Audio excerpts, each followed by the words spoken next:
Hey, thanks for listening to the Reminders for Living Lucid podcast. So for this episode, I'm bringing on my partner, Cara. We had planned on doing this episode a couple weeks ago, the intention being just a quick 30-minute check-in. We've been planning to do a detox of sorts, essentially a spring cleaning for the internal and external spaces. And so we were going to do a quick check-in on that a couple weeks ago, but that night, the energy just wasn't there. Didn't want to bring subpar energy to the podcast.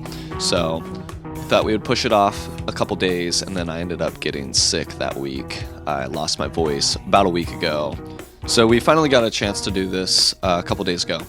And it ended up being a lot more casual, conversational than the initial intention. So it ended up being about a 2-hour long conversation. So I've decided to cut it into 2 parts. This one, like I said, it's all centered around us planning this detox of sorts.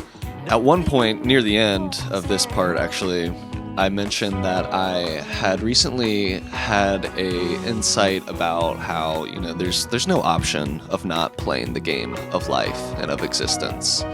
And not to get too deep into that now, but just to pre-frame this conversation with that context, So the intention of getting into this cleanse and detox, we're really just trying to clear space so that we have the energy to play the game in the ways that we want to be focusing on what we do find important, what we feel that we have to share here on earth, And I find personally, especially this past week of, trying to heal from this sickness, whatever it was, I think it was like low-grade laryngitis or something like that.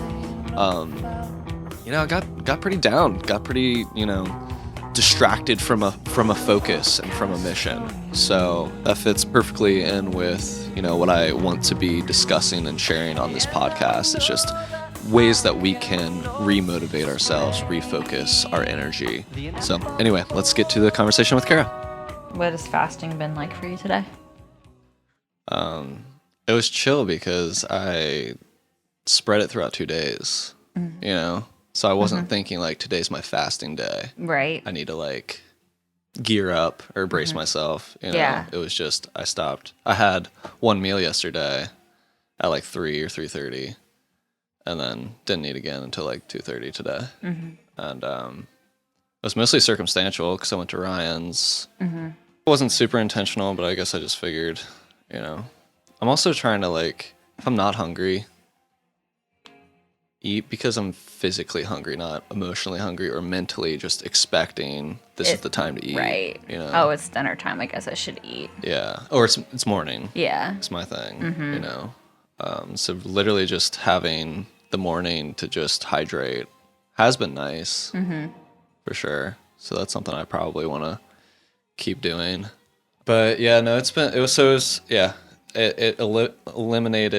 alleviated like that mental resistance to it. Being like, this is my fasting day. Like, I have to go all day.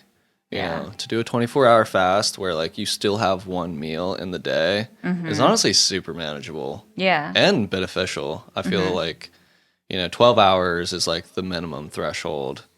15's like your intermittent. Yeah. And then 24, that's a day fast, The time we did 36 hours, like, I don't even remember what I was feeling, but I remember it didn't feel healthy by the end of it. Yeah. I remember that. Yeah, you just get to that, like, shaky point. Was it like that for you, too? I remember me being a little bit more... Were you talking about the time we did it in Parks Hill or the most recent time? No, I'm talking about 2020. 2020. I honestly don't remember that. Can you jog my memory? That? Yeah. It was just at some point might have been shortly after lockdown or during lockdown. Yeah. And we just decided, like, we hadn't done any sort of cleanse or detox or anything in years at that point. Yeah. So we're like, let's do something. Let's at least do like a fast. Right. So we tried to do a 2-day fast. And I made it 36 hours, which is the longest I've ever done. And I think it was like a blood sugar thing by that point. Right. I was just like, dude, I don't feel good. Right. Like, I felt good and healthy about doing 24 hours or whatever, but like, And that one was basically same type of no, that one we didn't eat at all, obviously, in a day. And then Did we juice? usually what we do is juice. Yeah. Did we? I don't I really don't remember remember that this at all. This is sliding. 2020 is so hazy. Yeah. Well, it was one of those Groundhog days that we didn't eat, which is pretty different from the rest of those Groundhog days. Right. I don't remember. I mean, I think it was like spring or summer of 2020, and yeah, we just tried to do a couple days, and yeah, I don't think we. I can't remember. Yeah. Can't remember. We usually Maybe do did we juice. like juice the first day and then didn't juice the second day? I honestly can't remember at all. I don't remember. I know we definitely did a couple juicing days in 2020 because I remember watching the OA during that, and that was like what we did to occupy our attention. We were just like, and we only had like maybe one juice. Yeah. I do remember that. Yeah. But anyway, the next day I just remember feeling sick and feeling like, like I said, I think it was like a blood sugar tanking, thing. yeah. Yeah, and because it was like, usually it's like once you eat, after 24 hour, Bella's just cracking me up. She's literally resting her head on the fucking interface. Like it's a pillow.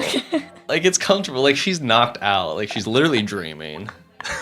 And my voice is influencing her dreams. She's probably dreaming about sleeping on the bed and how comfortable it is. But like she'll deal with this because that's where we are right now. She's a homie. But anyway, what was I talking about? Blood sugar. Oh yeah, it was like, usually after 24 hours you're relieved to eat. Yeah. After 36, it was like almost didn't help. Like it almost made me feel worse, like almost nauseous at that point. But anyway, not to dwell on it. Quantum shifting on TikTok, she says, when you're doing she does, I think, monthly 48-hour fasts. And she said that when you're starting to feel like that, it's good to take like a tablespoon of like chia seeds or something and mix it with water when you're starting to get that really shaky, like nauseous feeling. That's smart too, because this week I haven't been like super rigid about trying to. I mean, half the days I didn't really fast at all, but like even just yesterday, like I had some of the whatever that honey stuff that you bought me for throat coating. Oh yeah, the honey ivy stuff. Yeah, so that's technically breaking a fast. Yeah, right. I mean, juicing is technically breaking a fast too. So, just like no solids and stuff is still beneficial to let your body like focus more on the other things that it's got to do in the healing process of being a biological body, and usually it's so focused on digesting, especially if you're someone like me that eats like every couple hours, so that's the essential idea of like why fasting is even, beneficial, is to let your body's energy attend to the other things, like Ryan was explaining it to me with the anti-mucus diet. I can't remember who wrote the book, but he was telling me about this book. Maybe I can have him talk about it sometime on the podcast. But, what I got from it was pretty much just like, your natural biological energy is going to be like working on detoxifying yourself in all different ways. I mean, detoxifying through the skin, through the pores, and whatever else. I don't know the ins and outs of it.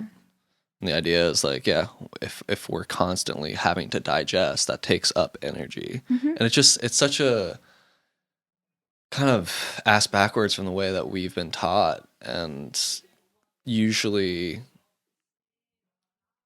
think of what it means to fuel ourselves. We think that we eat to fuel ourselves, right? And he was saying that it's not actually food that fuels the body. Food is nutrients. The nutrients are the components that we need to rebuild our cells, to rebuild our muscles, obviously like protein or the muscle building, whatever else the rest of it does. I mean, again, I don't know the ins and outs, but the idea of being that like it's actually just oxygen that's our immediate fuel, you know.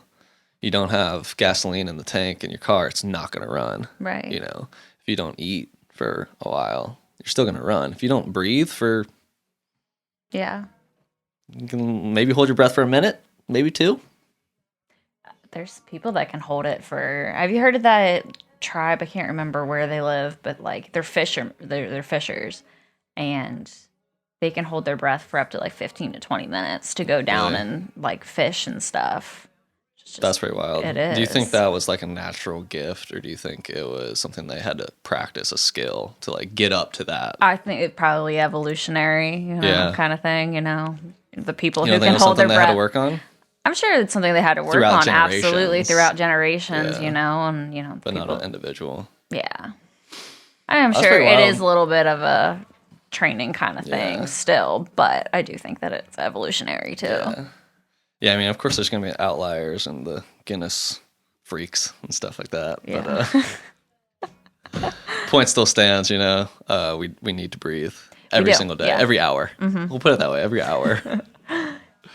And like breathe consciously, like remembering that it like actually feels good to breathe, not just like taking these shallow breaths that we just take to stay alive. Yeah, well, that's bringing conscious awareness into the subconscious activity, because we can survive in shallow ways for a long, long time. You know, there's a lot of people that live unhealthily or just unconsciously for a long, long time, you know? These days. Yeah, to your point, like when we recognize, oh, wow, this is really what fuels my spirit, you know, then we can take that into our own hands and bring consciousness, which is to say, like, our personal awareness, you know, bring our personal attention into that fact. And then it becomes a spiritual practice, you know, a personal practice. Because, yeah, I mean, what feels better than, like, especially sitting out in the sun, you're getting that, like, vitamin D. Was that just yesterday? No, it was 2 days ago. Yeah. It was so nice out. I know. I was so crabby yesterday. I was just like, it was for weeks, but hard to get through the day yesterday. It was just so disheartening. So, you know, 80 degrees and sunny one day, and then cold and icky and dreary the next day, and like getting up and working in the wet cold. It was just, it made me so sad. Yeah. I mean, do you think that's what got me sick, was just the weather changing and stuff like that? I just don't know. I mean, just don't know. I don't know. I'm sure it didn't help. Yeah. But I'm sure if you pick something up somewhere. It wasn't that much of a drastic weather thing before, like, No. yesterday. Like, it was kind of gradually just, it was warm for a little bit, and then it got Yeah. kind of, not cold, but right.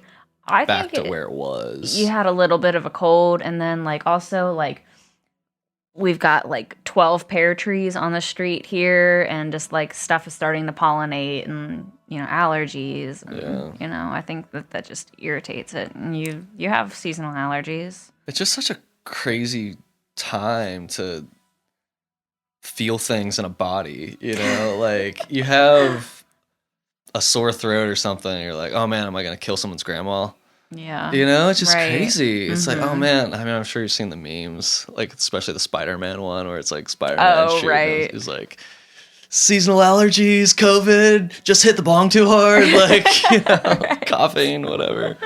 It's just like, yeah, allergies, fucking laryngitis. Like, I mean, honestly, that's what it sounded most like. Right, you know? when I looked it up and saw how common it is, you know, people just, oh, I have a cold. Yeah, you know? I always thought that was like, and that was based on the Brady Bunch. There was a Christmas special, the Brady Bunch, where Mrs. Brady is gonna sing in the choir or whatever at church. And she loses her voice like the night before or whatever. No. She has laryngitis. Yeah. Aww. And it's just like eat ice cream and stuff. I feel like that's probably the worst thing you can do. That's still, I mean, that's still a kind of common thing that, like, an old school. Yeah, like if you have your tonsils out or something, or like your wisdom teeth, it's like you go and get ice cream afterwards. Get a shake or something. Yeah, a popsicle would probably be good, but like all that like dairy. A fruit. Probably popsicle. not. The dairy and the sugar, Yeah. Right. Yeah. I was thinking the sugar, but you're right, the dairy. But the dairy, all like that mucus. in the throat and stuff, I feel like that's probably not good. Yeah. Who knows, man? That's the thing. That is the thing, is that, like, as much as people think they know, especially when it comes to food and health stuff in general. Yeah. Like, I'm not here to preach. Like, I don't even really want to be preached at anymore. Like, I just need to listen to my body. And I think that's what we all need to do. Is just, like, stop looking to the internet or even your doctors necessarily. I mean, whatever. Stop looking to the internet to tell you what's right for you. Yeah. When it comes to what to eat, how to be. I mean, obviously there's good examples. Right. Like, I mean, that TikTok he sent me yesterday, that was pretty, illuminating, when he was talking about the guy that was saying that he tried all those, like, fad diet kind of things, like, and, that the more indigenous ways of eating have been the best for his body kind of thing. Yeah, he was saying that he tried veganism and stuff like that. Raw vegan and, raw, paleo. I think he said paleo too. I think that's essentially the same as raw. I'm not up to speed on all the different. No, Paleo's you cook like, in paleo. Oh, Paleo is like just like like stuff that would have been it's like the caveman around diet. in like prehistoric times. Yeah. Okay, but not raw. But not raw. Yeah. So anyway, his thing was that, like, eating meat is actually what's best for him, you know, and basically that it's not just about, like, eliminating meat or animal products, but eliminating just processed food. I mean, I've been vegetarian for, I haven't been counting, but years. Yeah. At least 5 years. The whole time we've been together, so at least 6 years. Yeah. Going on 7 or whatever. So, I haven't been eating meat, and I really haven't really looked back either. I feel like for my body type, for my personal relationship with myself and the earth, like, I don't actually feel like I need to eat meat. I mean, I eat, like, a little bit of fish here and there, but I'd probably be just as fine to eat some fish oil supplements or something like that, Yeah. Like, that's probably all I'm really getting from fish is, like, the omega-3s and stuff.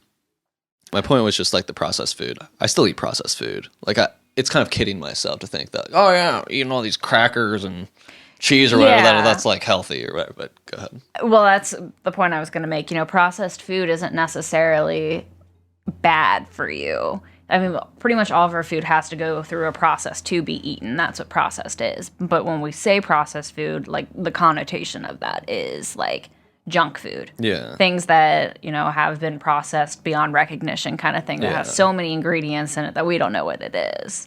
Like, that's what processed food is connotatively. Yeah. But processed, all of our food goes through a process to eat. I mean, except for, like, raw vegetables and stuff. Sure, but like, grocery store, I mean, if you want to consider, like, transportation process, which I don't think you really should, but there's an energetic process happening. It's not having a garden and being the sentient being to pull it out of the ground. To grow it and then pull it out of the ground. Yeah. And I feel like local is really the way that I would like to move towards. I think it's what we're all gonna need to move towards sooner than later. So right, you eat food, like, if you eat meat, probably gonna feel better and taste better to get your meat from a local farm, or we're super lucky that we have Findlay Market here. That there's a lot of local places that are within a 50-mile radius of the city. Yeah, it's just, what's going to motivate people to eliminate the convenience of the supermarket, and actually, and then can local meet the demands if we put all of that pressure? And that's part of the argument of veganism. Not that I've spent too much time in that argument, but I understand that, like, part of the argument is that, man, I really spaced. Well, are you talking about like all the like I was resources like trying that to it pretend takes? that I was just like gathering my thoughts, but like it really escaped It really me. just left. Some vegan spirit was like, "Don't speak for us." Fair enough, whatever. But Were you getting at the resources thing? You know, what? like just that, like that. Yes, the resources Veganism that it isn't like takes to. necessarily as harmonious for the earth as is the intentions of being. No, that's not what I was going to No? say. I Oh, was going to okay. say that eating meat requires so many resources, Yeah. like the water, the land, blah blah blah. Mm-hmm. And basically, the thought that I was really trying to get at is that like even like a paleo type of like going back to our roots, our biological roots of what we would have had accessible to nourish ourselves with as a indigenous or whatever. Hunter gatherers. Yeah, I don't know. I don't know how to say it. Like almost our animalistic phase of being humans on Earth. Because Yeah. of course we're still animals, but we're also this weird hybrid at this point. Right. We're not. I mean, you could say that our concrete jungle is akin to like a beehive. You know, they created. That's their technology. You know, you could say that. But anyway, reeling it back. Reeling it back to what? I'm ready for bed, man.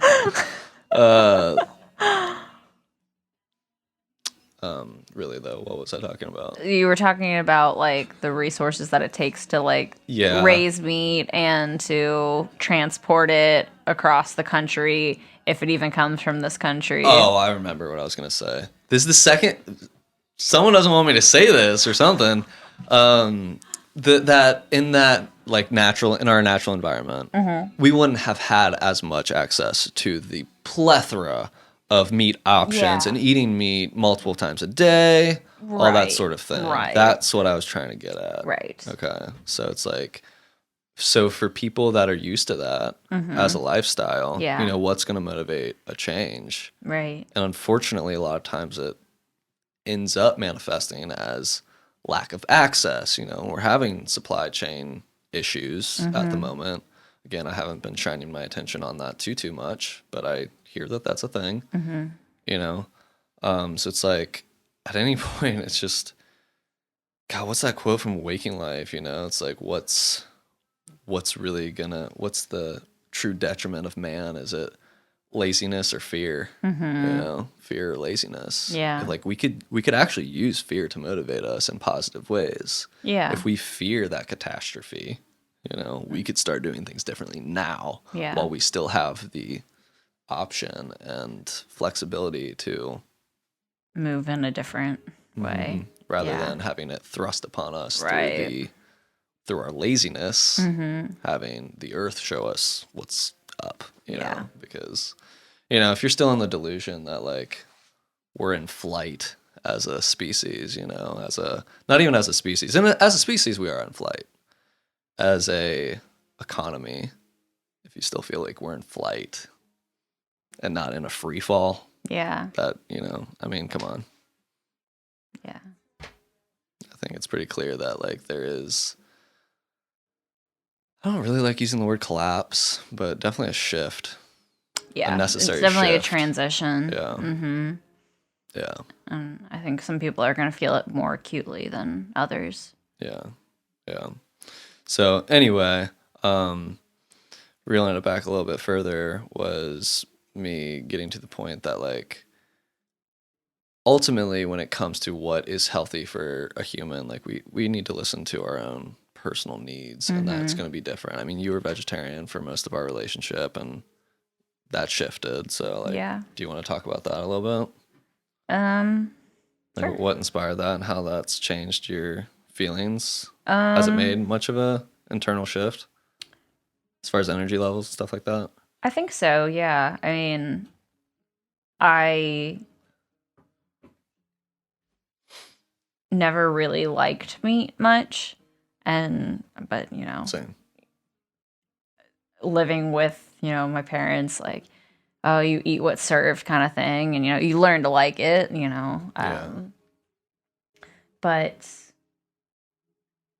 That was how it was for my sister. Yeah. You know? Yeah, I know Shannon was the same way. Like as a child, like I really felt like her, you know, when her and Jacob were kids, like I feel like I picked up on a couple things, like just as a child, basically, just witnessing them. Like, Yeah.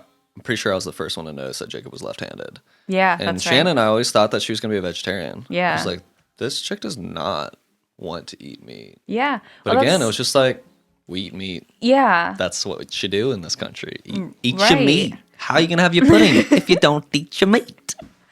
That's something my mom wrote in my baby book. Like my mom gave me all that stuff from that she kept and recorded things in as I grew up, and that's something like 1 to 2 she wrote like does not like meat. Yeah. I refused to eat it for the most part, and I remember not liking it like even up until like my childhood, like 9, 10, like I like pleading with my parents, like, please do not make me eat this. You know, and I learned to like chicken, I learned to like turkey, you know, like the white meats, the more tender things. I could get my head around that. Right. But like beef, and I never ate pork. Red I meat. didn't like pork. I never liked ham. Like I just bacon, sure, I could eat it. It was crispy. If something was crispy, I could eat it. Yeah, don't pretend you don't like bacon. Yeah, but I was never like, oh, bacon's the best food. You know, you know, some people are like, I could never be vegetarian because of bacon. I mean, I like bacon. I like salty, crispy things. Yeah, sure, and you found workarounds. And I found workarounds that I honestly like better. Like the bacon that we make, I prefer that over bacon. Really? Yeah. I mean, Really? it's got different flavors to it, and it's just as crispy and, you know, crunchy, and that's what I really liked out of bacon. Yeah. Yeah. But so anyway, you were vegetarian for a while. So I was vegetarian for about 5 years, and then I just felt my body craving. Like I couldn't get chicken out of my head. Like I wanted it so badly. Were you dreaming about it? I don't know that I was dreaming. I was definitely daydreaming about it. That just like, you know how in The Sims, they'll just like right? imagine like like a chicken sandwich. Right, and that's the need that you have to get. Yeah. Otherwise your bar's not going to fill up as fast. Yeah. Chicken leg. Yeah, no, it was like that all the time, and like really, I think being around, like honestly, being at Aladdin's was a big part of it. Yeah, like true. Being around like really good chicken that smelled good all of the time. Yeah, and like I always was looking, I was like, man, I'd really like to eat that. Like that looks good. That looks like that'd be good for me. Yeah, and like I definitely wasn't eating enough protein, and I mean, I like beans, but like beans as my main source of protein, I feel like that was hard. It's hard because they're really not that high in protein either. And they're not that high in protein. Yeah. Like, and I've had this like thing in my head, you know, with the hypothyroid thing, like, and I heard one time that soy isn't good because it like helps, it counteracts with the absorption of the hormones, and like, oh, I shouldn't be eating soy. So like tofu is kind of out the window. Tempeh is out the window. There's so much like, I mean, soy is such a big source of protein for vegetarians. Yeah, it is. And so I'm, you know, trying not to do too much of that, and like. Yeah, for the alternative meats, a lot of them are soy based. Yeah, and the alternative meats are like, I mean, those are so highly processed too. Oh, yeah, you know, sure. and like all the salt and stuff that's in it, and a lot of that stuff has sugar in it. Like, probably. It's just, I mean, that doesn't really feel. And all the like, stuff that you don't even know, like Impossible. Right.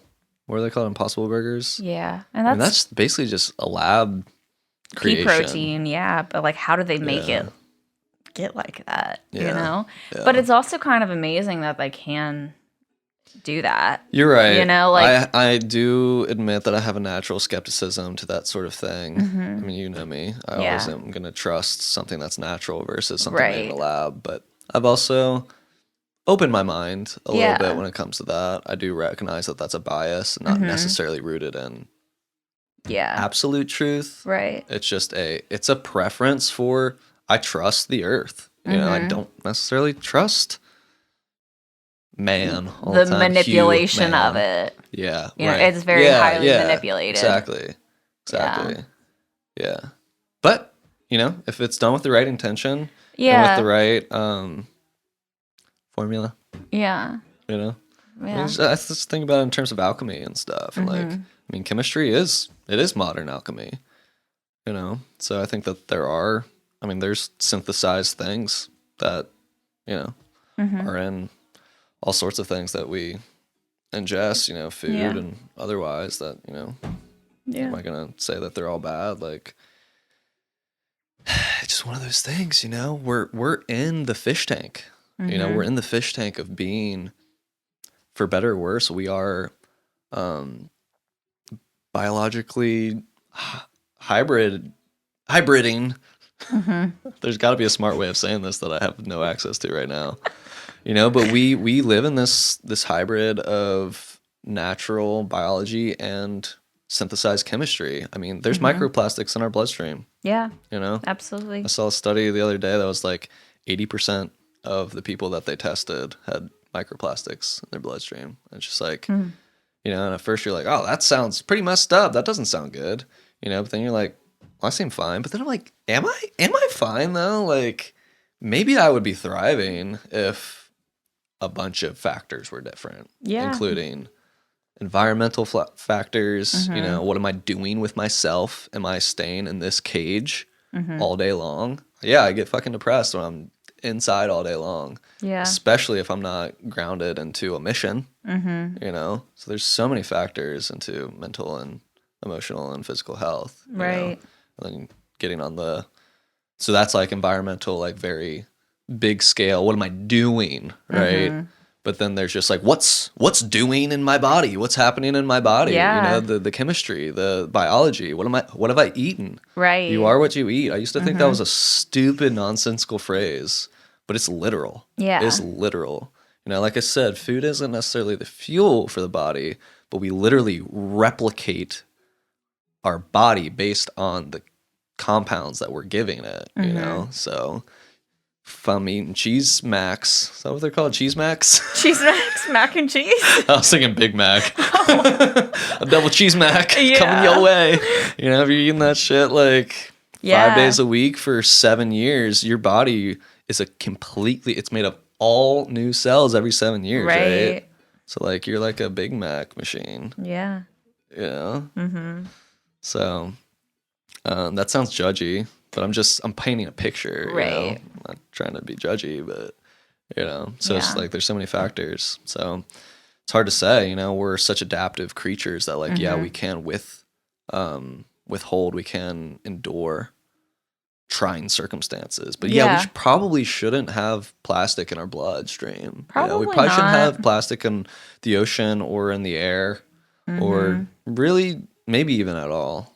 Yeah. I mean, that sounds radical. I know. But I think there's ways around it. I think there's ways around it. And there's also interesting ways that it's being used, though, too. You know, like for just the ingenious ways that people are figuring out how to get rid of the plastic waste that we have. Sure, I definitely trust in that. You know, like paving, you know, filling in potholes. You know, it's like my mom and I were just talking about this the other day, just like how much resources we put into fixing the roads, because especially around here, you know, in Ohio, we put so much salt on our roads in the winter, and like that just deteriorates them. Yeah. And like they are constantly getting potholes and filling in potholes. You know, a couple months goes by and they're doing it again. Right. And, you know, people are using plastic, melting down plastic and filling in the potholes that way. Because, like, I mean, we need roads. In this day and age, we need roads. And that's something that could fix them for longer times. And, like, people using them to make bricks and build houses and structures and things, like, for things that are going to last through weather and, you know, hurricanes, stuff like that. Like it's interesting the way that people are using it.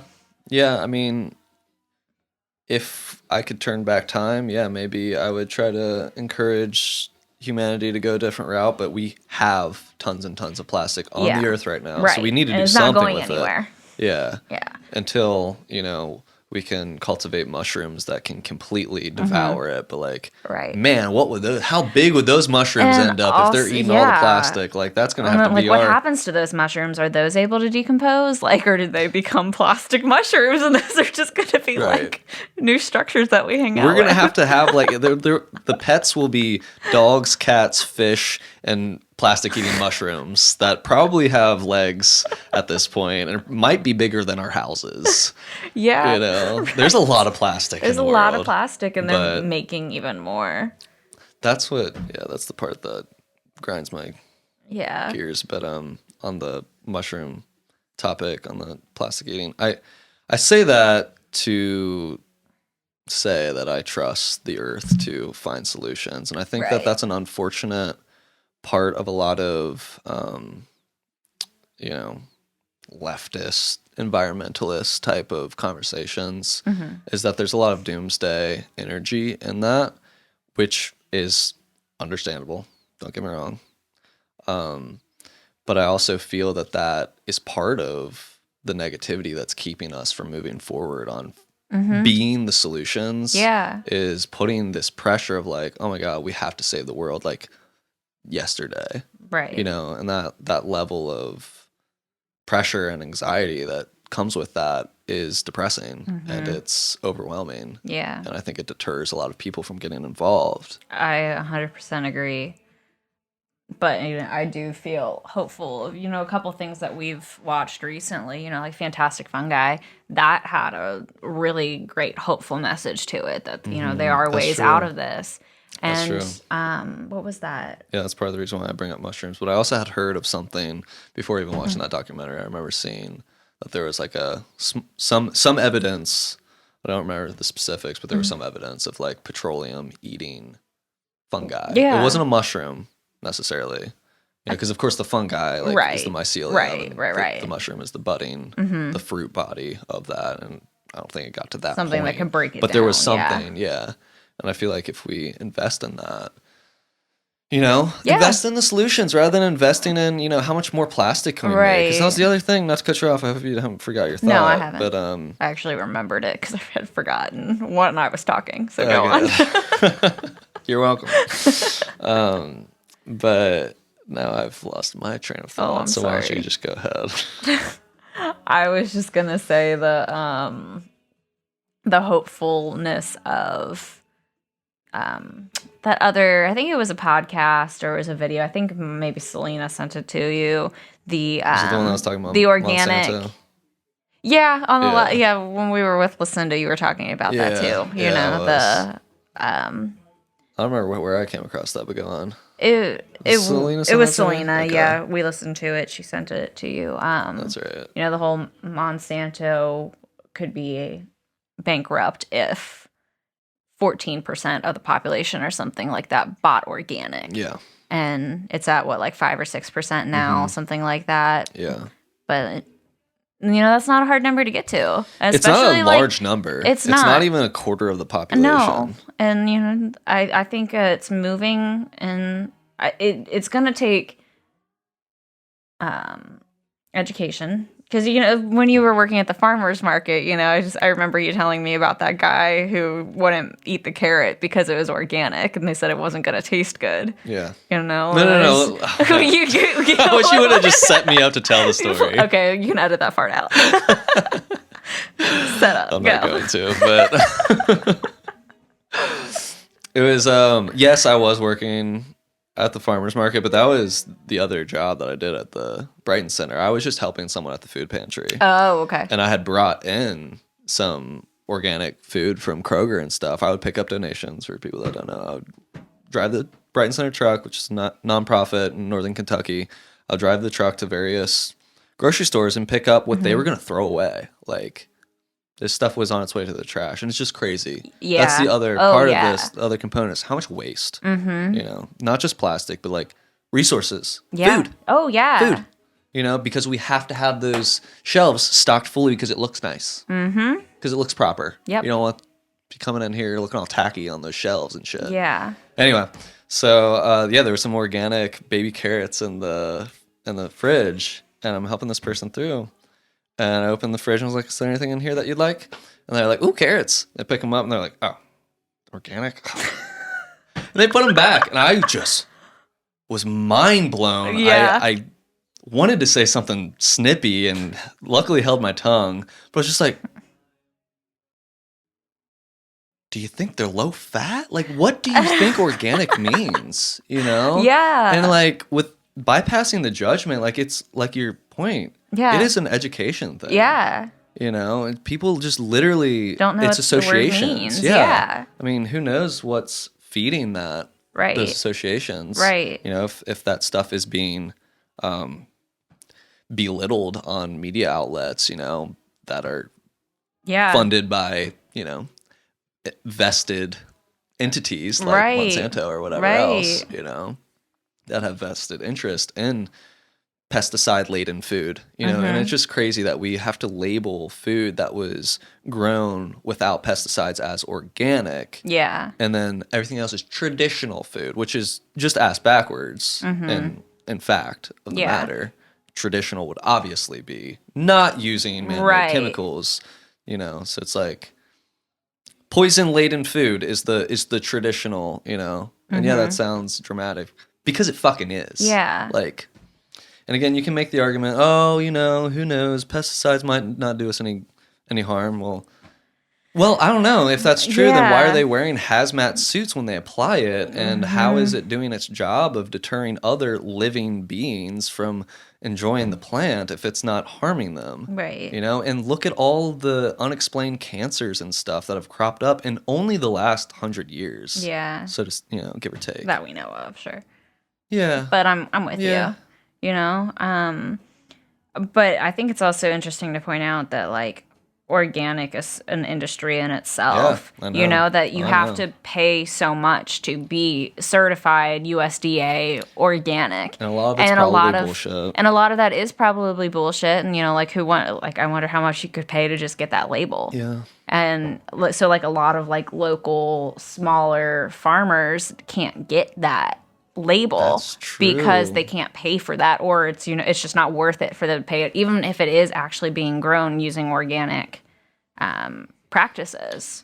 It's just such an easy example to explain the what I think is a pretty explicit reality of the shadow of capitalism, you know. For people that don't get that, like literal local farmers who are doing the basic labor that a human does to supply for their family, you know, is to grow food. Yeah. Right?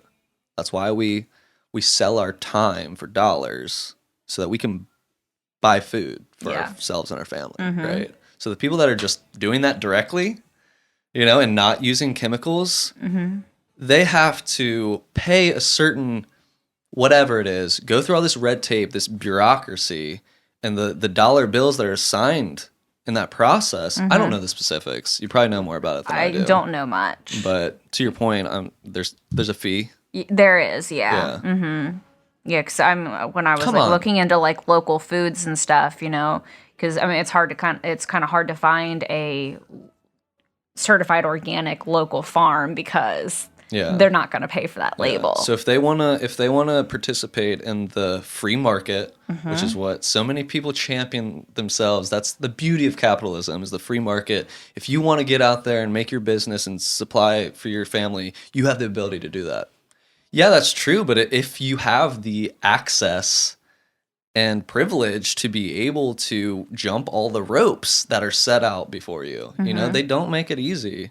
And those are gatekeeping mechanisms to keep the monopolies as big as they are. Absolutely. And anyone that denies that, I would love to hear why that is, you know, and what you're defending and how you are personally benefiting from it, because there are those who do personally benefit from that. And that's why those systems are in place. And it's an ugly reality. And I think if we collectively decide, if enough people say enough is enough and just create something that makes that obsolete. Yeah. You know, we don't, we're investing in this. We are all to blame. Absolutely. Yeah. We pay the money. We go to the grocery stores and we pay our taxes. Yeah. We're funding the we're biggest cogged military in the machine. Yeah. Yeah. And, you know, to be fair, maybe not necessarily to our own choosing. Right. You know, you're popped into the game and you got to play. We're living in this world. That was something that I thought of earlier today. I was just like, you know, there's no option to not play the game. And part of me hates to hear that, but the other part of me is like, yeah, you're right. Let's just fucking play to win. Yeah. You know, like, I mean, I was that dude in grade school gym class. I did not want to play the games. I didn't want to play the You know, games either. I'd pick rather run flowers laps. yeah. I don't want to run laps. What? No, I'll play the game. Shit, No, my bad. My gym teacher would let us run laps instead of playing the game, and Really? I would run the laps Oh, I rather than hated play the running game. as a kid. So I had like asthma and shit. Yeah, so. true. Lazy shit boy excuse. Your little asthma. My sports-induced asthma. Yeah, did you get a consolation trophy for your asthma? Yeah, but you know, when Anyway, you say you know. play the game, you know, that always makes me think of Alan Watts. You know, he's talks about you play the game, and we could look at that as a fun thing. It could be fun, and we can find it funny that these are the rules, and it's ridiculous. It's it is ridiculous, and and you zoom out far enough, and it does become hilarious. Yeah, for fucking sure. I mean, right. these smart ass apes made such a mess. I know, it's such a mess. Man, those It's angels so on the sidelines convoluted. are just laughing. You think they're terrified? You think that's what grinds, that boils my blood about the starseed, like new age stuff. It's just like, you think you came here to like save humanity and stuff, like. Dude, it's not that serious. Like, okay, so that's kind of weighted. So I'll backpedal a little bit. Like, it comes down to the function of belief. Can we pause for like 1 second? Yeah. Okay, I'm popping in here in post to pre-frame what I'm about to say in an attempt to not ruffle too many feathers. I truly believe that we as humans have the ability to program our minds and our experience with any sort of belief. And what really matters in the material world is how that expresses itself through action. So whether you believe in a galactic federation or in following certain scripture, if whatever it is that you're taking inspiration from is propelling you to do positive service for your community, that's great. You know, I think that's what it's all about. Especially, and here's the sort of nuanced difference, is when it is coming from a place of love and trust in that ultimate being, that connectedness that we are all sprouts from, whether you call that the universe or something else, rather than it being out of a more desperate energy, out of a fear of being punished, of not ending up where we want to end up, fear of losing something, of just that desperate energy. I feel like that has a subtle effect in the actions that we take. So I really feel that when it comes from that true, authentic, altruistic place of love, out of recognition of the connection between my ego and other egos, my separate self and the connected community, then that's really what it's all about. So any path to get to that energy and that stance is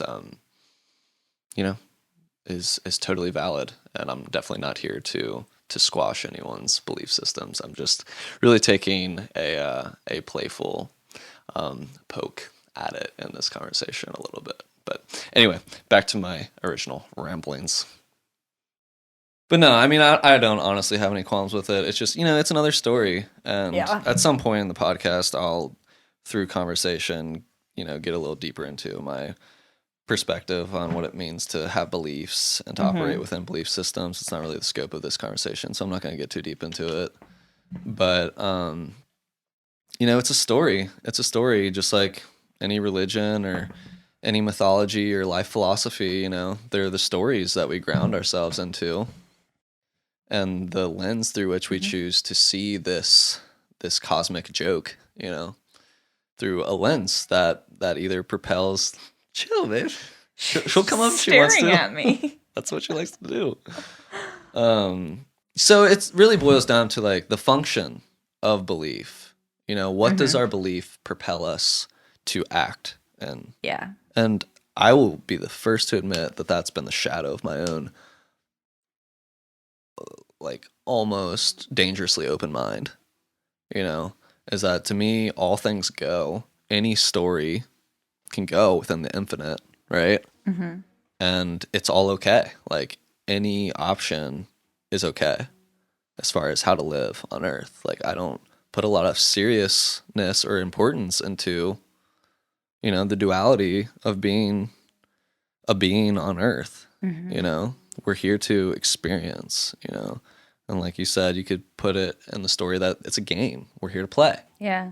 You know, a lot of people, especially like New Agers type of spiritual-ish, the spiritual-ish religion is Spiritualish podcast title, I call it.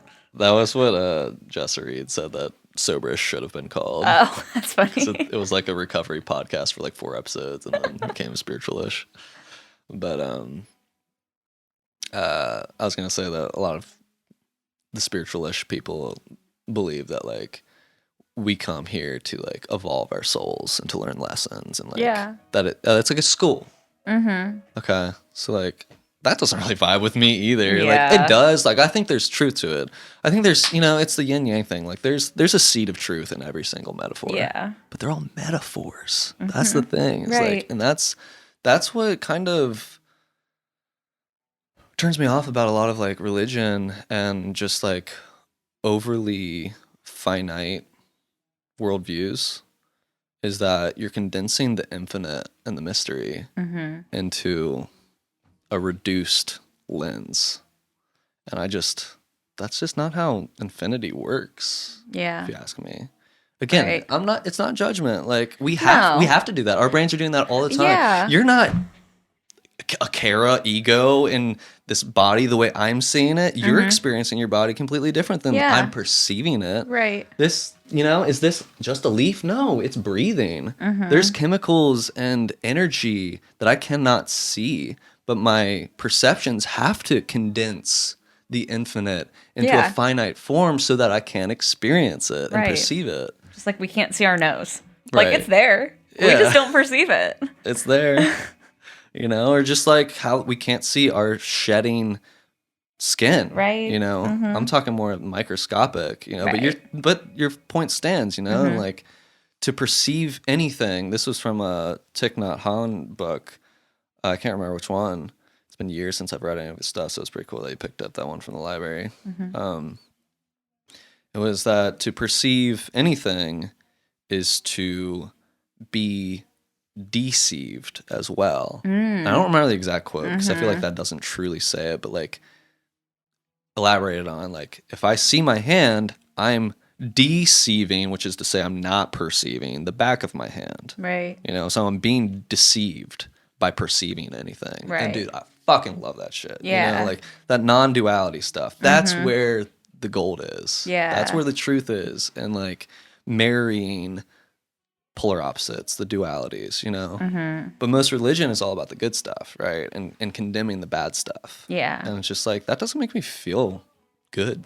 Right. It doesn't make me feel whole or integrated or motivated. Right. And if that makes anyone feel motivated, integrated, or whole, drink that tea. Yeah. That's your tea. That's not my tea. It's Right. okay, you know? Right. I was kind of thinking, you know, like The function. yeah. The function. When you were talking about like the metaphors and how, but like it could resonate for a season kind of thing. That's you know, yeah. like yeah, this resonates for Right. now. Yeah. And you know, it's all about like what kind of experience you're in, because you know, like the metaphor of like a school that could resonate for a season of your life. We're not meant to be in school all the time, you know. Or are so we? or are Yeah. we? Maybe, but maybe not. That's the We question. take summer breaks. You know, Yeah. you can't be growing all the time. You have to rest too. Yes, exactly. And you got to play too. Yeah, and you have to play. Especially in a society that kind of robs children of their childhood. You know? Yeah. I mean, gosh, we can save that for another Yeah. discussion, but Right. yeah. Probably have We're- Lucas on for that one. Yeah, that's a good idea. Or my dad. Or, yeah. That would be a fun conversation to have with him. Yeah. Real. Oh, that's a great idea. That's worked in the school system. And he's not a teacher anymore, but he's still in the school system. And right. he's a very playful energy, too. Like, he has a very playful spirit. He does. Like, I feel like that's when he's on fire. Is when he's in his childhood, like, you know, essence. Right. You know? I feel like that's probably true of all of us. It's just that so many people stuff it so far down. Right. It's like, you know. Especially if you're being perceived by other adults, too. Yeah. Yeah. Oh, yeah. You don't want to be seen as childish. Right. You know. Wow. Yeah. We could go off on that. But to reel it back, yeah. So it's like, you know, any belief is fine. It's really about how it propels action. And I'm finally realizing that, you know, because I've hidden in, you know, spiritual bypassism for a long time. And, you know, that's fine. That was my season. I needed that. Yeah. I needed to detach from the weight of the world for a while to ground myself. And have I done that fully? No, I haven't. But, you know, I'm recognizing. And that's why it's helpful to have these conversations to process stuff. Because, you know, I mean, it's been hard. I mean, it's been pretty crappy a couple weeks, for real. Yeah. All right, somewhat awkward place to cut the episode, but after that we get into, you know, what are we going to do with that stagnant energy and talking about, again, getting into the cleanse, decluttering of the inner and outer spaces, stuff like that. So I'm going to save that for next week. If you want to hear the rest of this story, definitely tune in.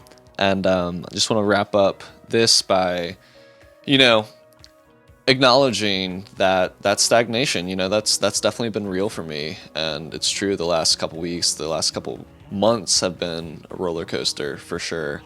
And so, yeah, what do I do with that stagnation? And the more I continue to experience life, the more I'm going to come to terms and to clarity with my own conditioning, you know, the programming that has made me into this particular version of personality and of relating with the world. And I could get frustrated with the pitfalls of that, you know, and the ways that I'm not being who I want to be, and I could get bogged down by all of that, as I for sure have in the fairly recent past. So, you know, that comes back to playing the game. There's no way to not experience existence in some form or formless essence. And so I'm here, I'm in life, I'm in the experience, I'm in the game. I'm still learning. I'm learning the rules, I'm learning how to break the rules, how to reprogram the matrix of my mind, all these things. So, you know, I thank you so much for watching this podcast and being a part of the journey. And if you would like to get on the podcast and share some of your story or anything like that, anything you have to share, definitely hit me up. If you want to just connect on a one-to-one level, you know, I'm here for it.